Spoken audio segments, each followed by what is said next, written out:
Gentlemen, we should be ashamed. This incident has brought disgrace to us. A group of terrorists overrun a maximum security point. Shame. എല്ലാവിധ usual security സംവിധാനങ്ങളും ഉണ്ടായിരുന്നു. Unexpected ആയ ഒരു attack ആയതുകൊണ്ടാകാം കാര്യങ്ങൾ ഇത്തരത്തിൽ. ഇനി നമുക്ക് ചിന്തിക്കേണ്ടത് ഡോക്ടർ അബ്ദുൾ റഹ്മാനെയും കുടുംബത്തെയും എങ്ങനെ രക്ഷിക്കാമെന്നതിനെ കുറിച്ചാണ്. കോസ്റ്റ് ഗാർഡ്സ് ഒരു അറ്റാക്കിന് ശ്രമിച്ചെങ്കിലും അവരെ പിടികൂടാൻ കഴിഞ്ഞില്ല. They were dangerously armed. അവർ ഇന്ത്യ വിട്ട് കാണാൻ സാധ്യതയില്ല. Because all borders are sealed. So I think it is better to plan an undercover operation. Doctor റഹ്മാനും കുടുംബവും കിഡ്നാപ്പ് ചെയ്യപ്പെട്ടു എന്ന വാർത്ത യാതൊരു കാരണവശാലും പുറത്തറിയരുത്. കാരണം ഇത് പുറത്തറിഞ്ഞാൽ ശത്രു രാജ്യങ്ങളിൽ നിന്ന് പലരും നുഴഞ്ഞു കയറാനിടയുണ്ട്. ഒന്നുകിൽ ഡോക്ടറിൽ നിന്നും ആ നോഹവ് നേടിയെടുക്കാൻ, അല്ലെങ്കിൽ അദ്ദേഹത്തെ ഇല്ലായ്മ ചെയ്ത് നമ്മുടെ രാജ്യത്തിന് നഷ്ടമാക്കാൻ. You are right colonel. നമ്മൾ ഈ സ്പൈ ഓപ്പറേഷന് വേണ്ടി നിയോഗിക്കുന്ന ഓഫീസർ വളരെ ഷ്രൂഡും ഇന്റലിജന്റും ആയിരിക്കണം. ഡെഫിനറ്റ്ലി.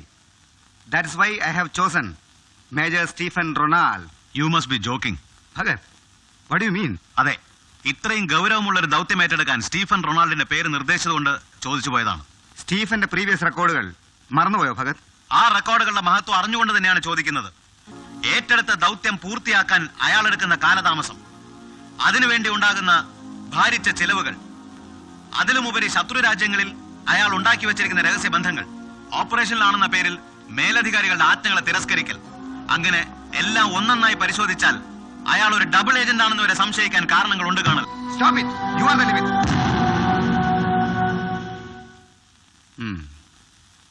ഓക്കെ ജെന്റിൽമാൻ, എന്റെ അഭിപ്രായത്തിൽ ഈ ദൗത്യം ഏറ്റെടുക്കാൻ നിലവിൽ സ്റ്റീഫൻ റൊണാൾഡ് മാത്രമേ ഉള്ളൂ. What is your opinion? You are right, sir. Okay okay 17180009 17180009 report headquarters immediately. என்னண்ணே, இன்னும் டைம் ஆகலையா? கடவுளே, இந்த தடவையும் பரிசு எனக்கு தான் கிடைக்கணும். அண்ணே, போன வாட்டி உங்களுக்கு தான் கிடைச்சது, இந்த வாட்டி உங்களுக்கு தான் கிடைக்க போறது. நம்ம அண்ணன் கிட்ட மோதிரத்துக்கு இங்க யாருக்குடா தைரியம் இருக்குடா? எனக்கு தைரியம் இருக்குடா. ஆமாடா, நான் வில்லாதி வில்லன். முதல்ல விஷயத்தை சொல்லு, எதுக்கு பரிசெல்லாம் கொடுக்கறாங்க? அண்ணே, கொஞ்சம் விவரமா சொல்லி கொடுங்க. தெரி പറയുന്നോ? പാക്കറേണ്ടാ. ആൽബി, ആൽബി.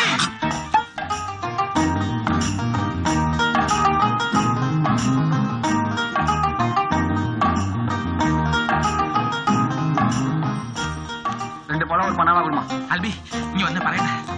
1001 രൂപ കിട്ടാനുള്ള വകുപ്പുണ്ട്. ഇങ്ങനെ നീ പറഞ്ഞിട്ടുള്ള വകുപ്പൊക്കെ അവസാനം അടി കിട്ടുന്ന വകുപ്പായിട്ടാ അതെ, കലാശിക്കുന്നത്. ഈ അടി കിട്ടുന്നതും കൊടുക്കുന്നതും ഒക്കെ നമ്മളെ പോലുള്ള സാഹസികന്മാർക്ക് പറഞ്ഞിട്ടുള്ളതാ. അതുകൊണ്ട് നീ കാര്യം പറ. ആ തിയേറ്ററിൽ നിന്ന് ആദ്യത്തെ ഷോയ്ക്ക് ടിക്കറ്റ് എടുത്ത് ആദ്യം അകത്ത് കയറുന്ന ആൾക്ക് 1001 രൂപ സമ്മാനം. സമ്മാനം തരുന്നത് പടത്തിന്റെ നായിക നഗ്ന. ആരെ? നഗ്ന. ആരെ? നഗ്ന. നഗ്നയല്ല മോനെ, നഗ്മ. നഗ്മ അതുകൊണ്ടിരിക്കുന്നു. ആരായാലും എന്താ, നമുക്ക് കാശ് കിട്ടിയാ പോരെ. എന്നാ പിന്നെ നിനക്ക് വാങ്ങിച്ചൂടെ? പരിഹാസം അടിക്കരുത്. പതിവായിട്ട് ആദ്യത്തെ ഷോയ്ക്ക് ആദ്യമായിട്ട് ടിക്കറ്റ് എടുത്ത് അകത്ത് കയറുന്ന ലോക്കൽ ഗുണ്ടെടുത്ത് വെല്ലുവിളിച്ചിട്ടാണ് ഞാൻ വന്നിരിക്കുന്നത്. എന്നെ മാനം കെടുത്തരുത്. ശരി വാ. താങ്ക് യു അണ്ണേ. ഒരു 1000 റുപ്പീസിക്ക് ചേഞ്ച് എടുത്ത് വെച്ചിരുങ്ക. കർത്താവേ, സമ്മാനം തരുന്നത് നഗ്മയല്ലെന്ന് അറിയുമ്പോഴാ.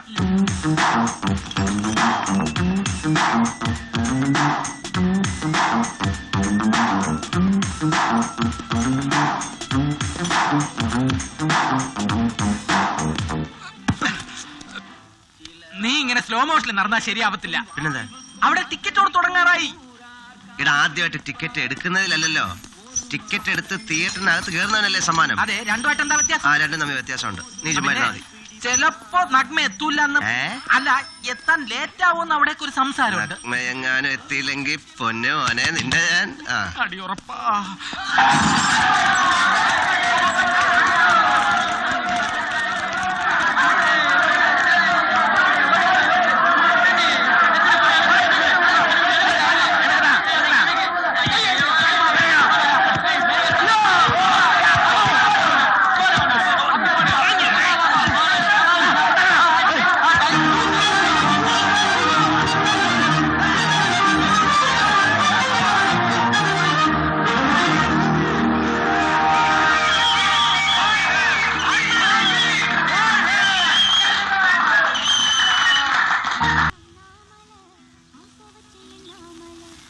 മനുഷ്യനും മാക്കാനും തിരിഞ്ഞു നോക്കാതെ നശിച്ച പൊങ്ങുതടിയും കൊണ്ട് പൊങ്ങി നടന്ന നമുക്ക് ഈ കോലവും നല്ല കാലവും ഉണ്ടാക്കി തന്നത് വില്ലി മുതലാളിയും ഡഗ്ലസ് മുതലാളിയോ. അവരൊക്കെ കുറ്റം പറഞ്ഞോണ്ട് ആർക്കെങ്കിലും ഇവിടെ വാഴാൻ പറ്റുമോ?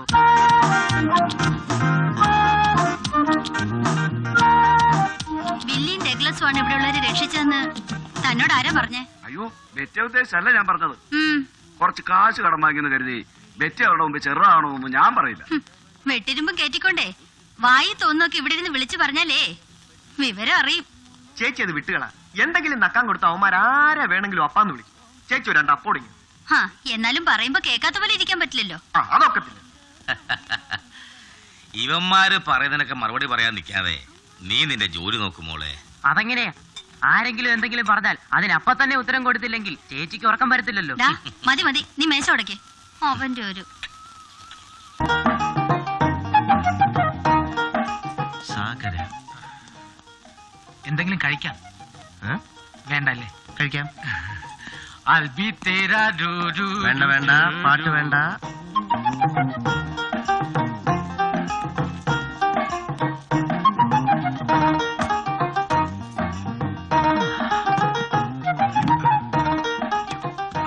ഹലോ, എന്താ വേണ്ടത്? എന്താ ഉള്ളത്? നിങ്ങൾക്ക് എന്താ വേണ്ടെന്ന് പറ. ഇവിടെ എന്താ ഉള്ളതെന്ന് പറയൂ. ഓക്കെ, ഒരു 2 plates മാൻഷ്യം fry, 1 cucumber fry, Yeah. then 3 plates gall bladder, അതെ, ഡീപ് ഫ്രൈഡ്.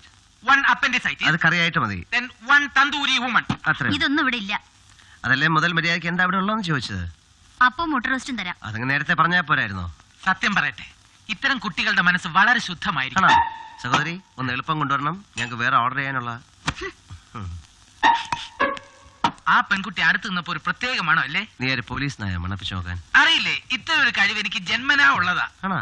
ആ.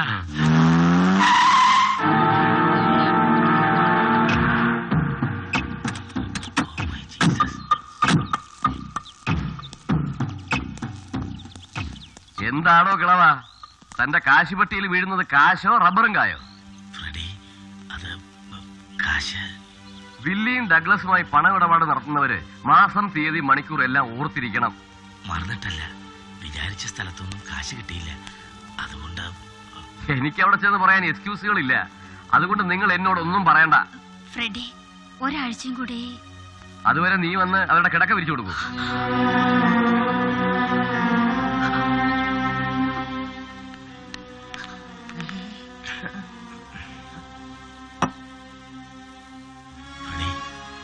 വലിയവന് വലുത് പണമാ, ചെറിയവന് വിശപ്പും. പക്ഷേ ഞങ്ങളെപ്പോലുള്ള ഇടത്തരക്കാരന് വലുത് അവന്റെ മാനമാണ്. സോ പ്ലീസ്, കുറച്ച് സമയം കൂടി. സ്വന്തം മോളൊന്നുമല്ലല്ലോ, താനൊന്ന് മുൻകൈ എടുത്താൽ മതി. പണം എത്ര വേണമെങ്കിലും കിട്ടും.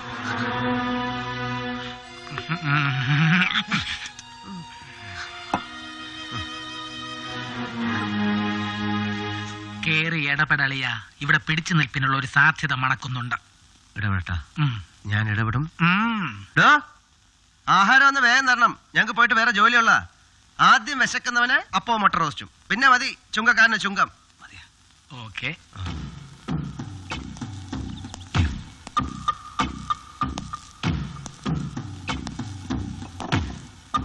മക്കളെ, സുവിശേഷം ഒന്നും ഇവിടെ വേണ്ട.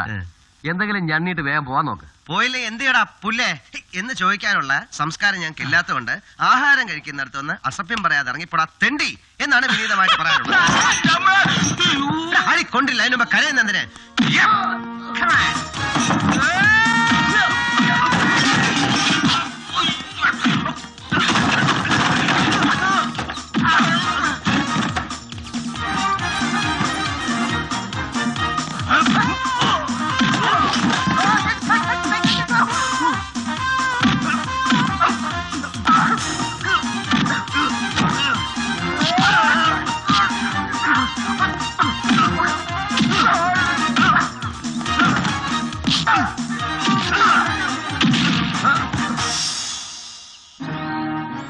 ഓഹോ, ഞങ്ങളെ നേരിടാൻ ഗുണ്ടകളെ ഏർപ്പാടാക്കിയിരിക്കുകയായിരുന്നല്ലേ?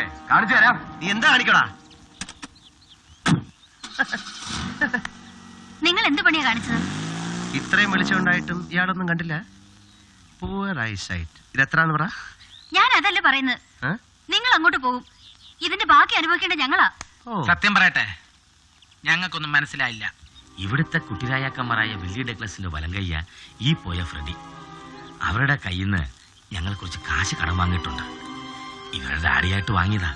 പലിശ കൊടുത്ത് ഞങ്ങൾ മടുത്തു. മുതലുടനെ കൊടുത്തില്ലെങ്കിൽ ഇവിടെ ഡാഡി എഴുതി കൊടുത്ത പത്രം വെച്ച് ഈ കടയും സ്ഥലവും ജപ്തി ചെയ്യുന്നവർ പറയുന്നേ. ഇവിടുന്ന് കിട്ടുന്ന നക്കാപ്പിച്ചുകൊണ്ട് ഞങ്ങൾ എങ്ങനെ അടയ്ക്കാം? അങ്കിൾ എന്തിനാ ഇതൊക്കെ ഇവരോട് പറയുന്നത്? മോളെ, പ്രായമായ നിന്നെ പോലൊരു പെൺകുട്ടിയോട് അവന് കിടക്ക വിരിക്കാൻ പറഞ്ഞപ്പോ ഇത്ര ആണുങ്ങളുണ്ടായിട്ടും അവരെ രണ്ട് പൊട്ടിക്കാൻ ഇവരെ ഉണ്ടായിരുന്നുള്ളൂ. ഒരു കണക്കിന് അവന്മാരുമായി പ്രശ്നം ഉണ്ടാക്കാതെ മുന്നോട്ട് പോയിക്കൊണ്ടിരുന്നത്. ഇനിയിപ്പോ കുശാലായി. ജീവനോട് ഇവിടെ താമസിക്കാൻ പറ്റുമെന്ന് തോന്നുന്നില്ല. തൽക്കാലം നിങ്ങളിപ്പോ പോകരുത്. അവന്മാർ ഇനിയും വരും. പ്ലീസ്, ഞങ്ങളെ രക്ഷിക്കണം.